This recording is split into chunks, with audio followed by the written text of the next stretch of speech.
Hi Laura, this is Derek, and I am responding to your video. This is the 12th video in the series, including, yours and mine. It's very exciting. A dozen videos. I'm thrilled to be participating. As you can tell, it's very cold here. It's freezing, in fact. It snowed today. It's snowing right now. I thought you should know that, this is what we wear. Like, this is how it is out here on the East Coast. It's different. But anyway, I wanted to open up this video with a funny story. Not really funny. It's actually, all my stories are horrible to me, but funny to other people, I think. At least that's what I like to imagine. But when I was younger, when I was in middle school, like 6th grade or 7th grade, which I considered middle school like the worst. Like, I'd never been more miserable in my life except in middle school.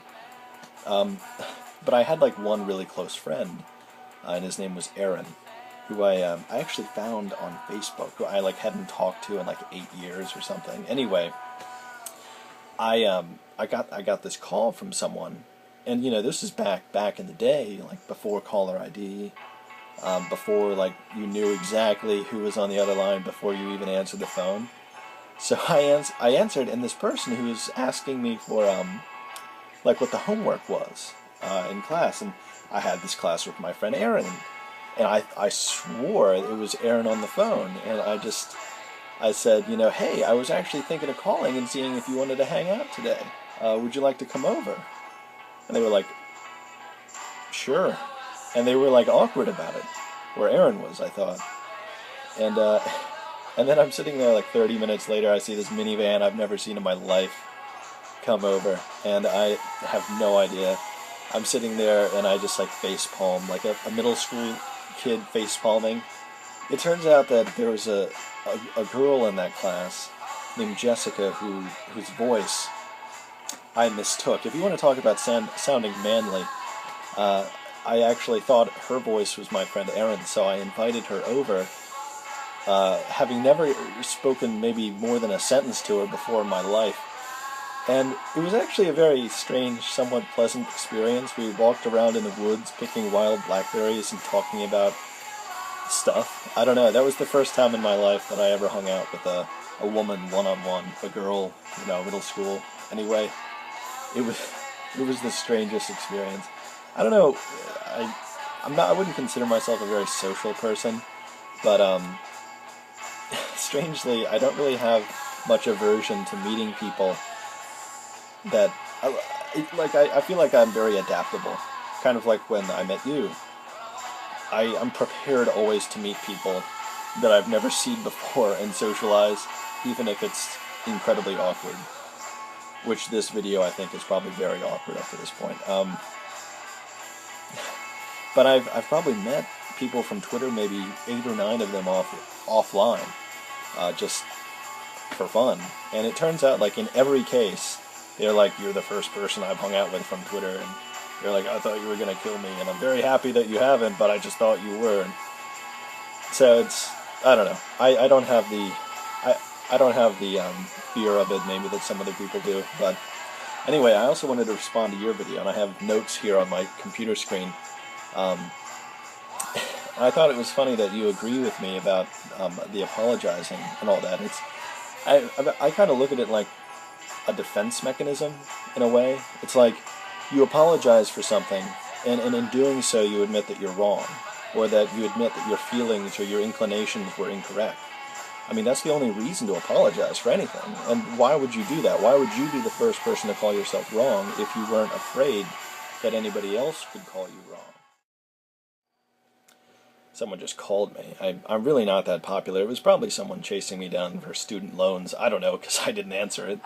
But anyway, as I was saying, about apologizing, you're admitting that you're wrong before anyone else can accuse you of being wrong. And I kind of see that as a self-defense mechanism. You don't want anyone to tell you that you're wrong. You're so terrified of being wrong, or you're so terrified of someone criticizing you. At least sometimes that's how I look at it. I mean, I would say one of my chief insecurities is people telling me that I'm wrong or that my feelings or thoughts are wrong. In fact, one of the way I kind of go through my life is I try to anticipate how someone will react to something I say before I say it, in this idea that I can control it or something. Like, as long as I know that they won't react with like astonishment or like horror at what I'm about to say, I feel okay saying it. But if I imagine that it might be creepy to say something or that it might make them upset, I usually just avoid it because I'm afraid to. I'm afraid to. I said recently I'm afraid to like let other people know that I exist. And it's funny because you're afraid sometimes to let other people know you have opinions because you keep them to yourself because you don't want anyone to tell you that you're wrong. And also, about 2-hour drives, pretty much I only say stupid things, so I can sympathize with you on that front. And I actually commuted to school. The last 2 years I went to school, I was driving 90 minutes each way. So I'd spend just one day of school, I'd spend about 3 hours in the car. And a 2-hour car ride, if I'm not talking to someone on the phone or listening to music, like, I feel like I'm going to jump out the window, pretty much. So I just say stupid things all the time, even to myself. I'll have conversations with myself just to fill the air, fill the time. So you're not alone on that front. And also, regarding that incident, boys are very stupid. I'm sorry if no one has told you this before, but I can be your man on the inside, and I can tell you that boys are stupid. And I apologize on behalf of this sex.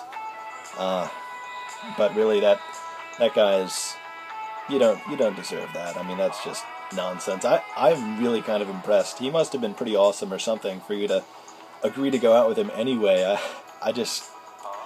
Man, that's like blowing it on a job interview, like showing up an hour late. You're not going to get the job, buddy. So get out of here. Anyway, I admire that you're so determined. But I don't know. You falling asleep in the theater is probably the funniest visual I can come up with. And also about notes. Like, I took notes, of course, digitally. I'm with the times now, having avoided caller ID and other things in the past. Anyway, I don't think you need to be ashamed of dorkiness. No reason to apologize for something you enjoy. It's just, if it's something that's special to you and that you enjoy doing, that you want to do, then just do it. I don't know. I know everyone is supposed to feel that way, and yet, like, all on your own, you just imagine these horrible scenarios. But I don't know. Like, as far as what you said about feeling things, like my actual worst date experience, I would never make a video about because it was horrible. It was one of the most horrible experiences of my life, and I would just not talk about it in a public forum at all. But if you ever wanted to talk on the phone, even, or chat online or something, I'd love to do that. I certainly enjoy talking to you in these videos. But also, it's not your fault for being sick. You don't need to apologize for that. I actually find it incredibly endearing that you even made a video, considering the circumstances. Like, that actually means a lot. So, thank you. That's great. And also about Christmas. I celebrate Christmas. I wouldn't consider myself a Christian because I'm an atheist, but I do like getting presents, and my grandmother won't take no for an answer when it comes to that, even though all she does is get me pleated pants. But on New Year's, Gus, my precious, adorable cat, was let out of the house, and I actually sat on our porch for about 7 hours waiting for him to come back, and he did. He finally did come back. But I was just reading Miranda July's book of short stories and drinking scotch. It was a very horrible New Year's, in fact. But it was funny because Gus, I actually found him on New Year's Eve 3 years ago exactly. Like, I was leaving for a party at like 10 o'clock at night, and there I saw him underneath a car, bleeding, covered in motor oil, with my girlfriend at the time, actually. And we got him, like, washed him, fed him, put him, like, in our apartment before we went to this party, and just unbelievably ironic that 3 years ago exactly he would escape. But he's back and he's safe, as I'm sure you could tell from Facebook and Twitter. But anyway, I don't know how long this video is, but I'm sure it's very long.